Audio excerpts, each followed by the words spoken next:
تو وہ بھی ایک قسم کا جانوری صفت ہی ہو جاتا ہے، وہ ایک قسم کا جانور انسان بن جاتا ہے، اس کے اندر انسان کی صفت نہیں رہتی۔ تیسرے پیراگراف میں سر سید احمد خان لکھتے ہیں، یہ سچ ہے کہ لوگ پڑھتے ہیں اور پڑھنے میں ترقی بھی کرتے ہیں، اور ہزار پڑھے لکھوں میں سے شاید ایک کو ایسا موقع ملتا ہوگا کہ اپنی تعلیم کو اور اپنی عقل کو ضرورتاً کام میں نہ لاوے۔ لیکن اگر انسان ان عارضی ضرورتوں کا منتظر رہے اور اپنے دلی قوا کو بیکار ڈال دے تو نہایت سخت کاہل اور وحشی ہو جاتا ہے۔ انسان بھی مثل اور حیوانوں کے ایک حیوان ہے، اور جب تک کہ اس کے دلی قوا کی تحریک سست ہو جاتی ہے اور کام میں نہیں لائی جاتی تو وہ اپنی حیوانی خصلت میں پڑ جاتا ہے۔ پس ہر ایک انسان پر لازم ہے کہ اپنی اندرونی قوا کو زندہ رکھنے کی کوشش میں رہے اور ان کو بیکار نہ چھوڑے۔ کیا کہتے ہیں سر سید احمد خان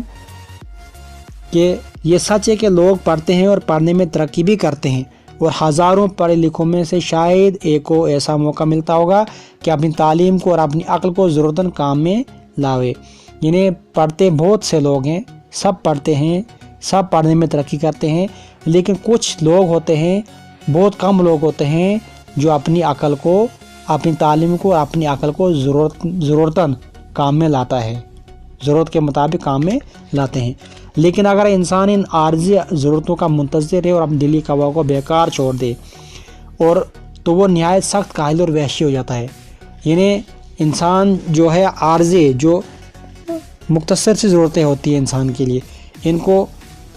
ان کا ہی منتظر رہے، ان کا ہی انتظار کرے اور اپنے اندرونی طاقت کو بیکار چھوڑ دے تو وہ انسان بھی کیا ہو جاتا ہے، سخت کاہل ہو جاتا ہے، اور وہ بھی انسان وحشی ہو جاتا ہے۔ وحشی ہوتا ہے درندہ، جنگلی انسان، جنگلی جانور، وحشی۔ انسان بھی مثل اور حیوانوں کے ایک حیوان ہے۔ کہا جاتا ہے کہ انسان جو ہے وہ بھی ایک جانوروں کے جیسا ہے، ایک حیوانوں کا جیسا ایک حیوان ہے،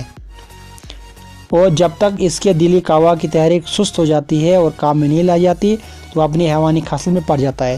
لیکن انسان اور حیوان میں فرق صرف یہی ہے کہ انسان جو ہے وہ سوچتا ہے، سمجھتا ہے، اور اپنے اندر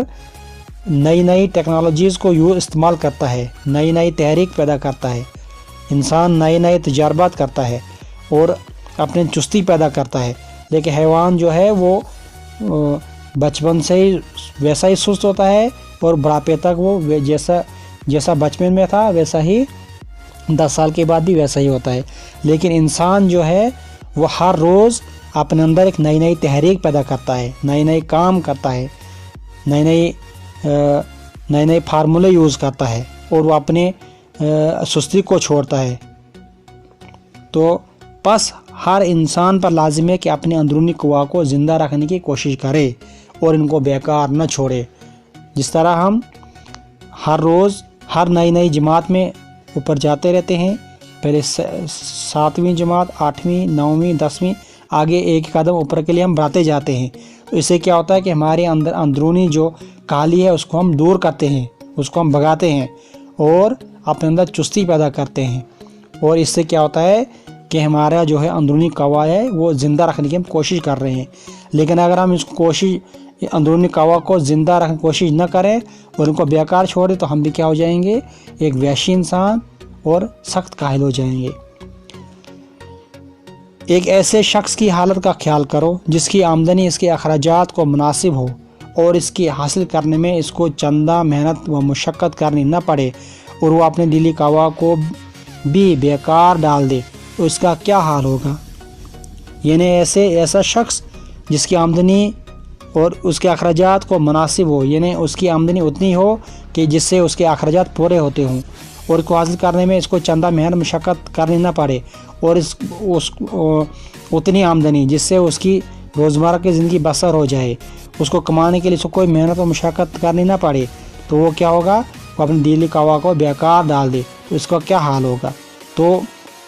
پھر کیا کرے، اس کے آمدنی جو ہے وہ اتنی ہے کہ اس کو اس کے لیے محنت کرنے کی ضرورت نہ پڑے، تو کیا ہوگا، تو پھر بھی اگر وہ اپنے اندر کاہلی کو پیدا کر لے تو اس کا پھر کیا حال ہوگا؟ یہی ہوگا کہ اس کے عام شوق وحشیانہ باتوں کی طرف مائل ہو جائیں گے۔ شراب پینا اور مزیدار کھانا اس کو پسند ہوگا، قمار بازی اور تماش بینی کا عادی ہوگا، یعنی وہ اچھے اچھے کھانے کی تلاش کرے گا، وہ شراب پیے گا، جوا کھیلے گا۔ قمار بازی ہوتا ہے جوا کھیلنا، اور تماش بینی ہوتا ہے یا تماشا دیکھنا، بیکار بیٹھنا، بیکار باتوں میں لگ جانا۔ اور یہی سب باتیں اس کے وحشی بھائیوں میں بھی ہوتی ہیں، یعنی وحشی بھائی یعنی جانوروں میں بھی یہی باتیں ہوتی ہیں، ان کو کمانے کی کوئی ضرورت نہیں پڑتی۔ البتہ اتنا فرق ہوتا ہے کہ وہ پھوہڑ، بدسلیقہ اور وحشی ہوتے ہیں، اور ایک وزادار وحشی ہوتا ہے، یعنی وہ ایک پھوہڑ بیوقوف ہوتے ہیں، ان کے اندر کوئی عقل نہیں ہوتی ہے، ان کے اندر سلیقہ نہیں ہوتا ہے۔ عقل ہوتی ہے جانوروں کے اندر بھی، لیکن سلیقہ نہیں ہوتا ہے، وحشی ہوتے ہیں، درندے ہوتے ہیں۔ اور ایک وزا اور دار، لیکن یہ کیا ہے، وہ انسان جو ہے یہ ایک وزادار، یعنی اس کی بناوٹ جو شکل جو ہے وہ وحشیانہ شکل ہوگا تو انسان، لیکن شکل اس کی بناوٹ جو ساخت جو اس کی جو ہوگی ایک وحشیانہ ہوگی۔ ہم قبول کرتے ہیں کہ ہندوستان میں ہندوستانیوں کے لیے ایک ایسے بہت کام ہیں جن میں ان کو قواعد دلی اور قوت عقلی کو کام میں لانے کا موقع ملے، اور برخلاف اس کے اور ولایتوں میں اور خصوصاً انگلستان میں وہاں کے لوگوں کے لیے ایسے موقع بہت ہیں۔ کیا کہتے ہیں سر سید احمد خان؟ وہ کہتے ہیں کہ ہم یہ مانتے ہیں کہ ہندوستان میں ہندوستانیوں کے لیے بہت کام، یعنی ان کے لیے بہت کام ہے، کیونکہ ہندوستان اس وقت، اس دور میں ہندوستان غلام تھے، ہم ہندوستانی جو تھے غلام تھے، تو یہاں پہ جو ہے باہر کے لوگ ہی باہر کے لوگوں کے لیے زیادہ کام تھے، اور ہندوستانیوں کے لیے بہت کام تھے، جن میں ان کو قواعد دلی اور قوت عقلی کو کام میں لانے کا موقع ملے، یعنی ان کے لیے ایسے بہت کام ہیں جن میں وہ اپنا دماغ لگا سکتے ہیں، اپنا قوت عقلی کو استعمال کر سکتے ہیں، اور برخلاف اس کے اور ولایت یعنی غیر ملکی لوگ جو ہیں، اور خصوصاً انگلستان میں وہاں کے لوگوں کے لیے ایسے موقع بہت ہے۔ اور جو ہمارا جو ولایت ملک جو ہے ہمارے غیر ملک لوگوں کے لیے، ان کے ملک میں ان کے لیے بہت سے کام ایسے ہیں جن میں وہ اپنی قوت عقلی کو استعمال کر سکتے ہیں۔ اور اس میں کچھ شک نہیں کہ انگریزوں کو بھی کوشش اور محنت کی ضرورت اور اس کا شوق نہ رہے جیسا کہ اب ہے، تو وہ بھی بہت وحشت پانے کی حالت کو پہنچ جائیں گے۔ کہتے ہیں کہ اگر انگریز لوگ بھی اپنے دلی قوا کو بیکار چھوڑ دیں گے، ان کے اندر بھی ایک کاہلی پیدا ہو جائے گی، اور وہ بھی وحشی انسان وہ بھی بن جائیں گے، وحشت پانے کی حالت ان کی بھی ہو جائے گی۔ مگر ہم اپنے ہم وطنوں سے یہ کہتے ہیں کہ ہمارے ملک میں جو ہم کو اپنے قواعد دلی اور قوت عقلی کو کام میں لانے کا موقع نہیں رہا ہے، اس کا بھی سبب یہی ہے کہ ہم نے کاہلی اختیار کی ہے۔ سر سید احمد خان اپنے ملک کے لوگوں سے کیا کہہ رہے ہیں، کیا سمجھا رہے ہیں؟ انہیں کہہ رہے ہیں کہ ہمارے ملک میں جو ہے قواعد دلی اور قوت عقلی کو کام میں لانے کا موقع نہیں رہا، یعنی جو ہمارے پاس وہ اسباب نہیں ہیں جس سے ہم اپنے قواعد دلی کو قوت عقلی کو کام میں لائیں،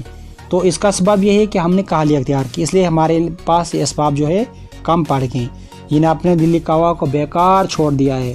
اور اگر ہم قواعد قلبی اور قوت عقلی کو کام میں لانے کا موقع نہیں ہے،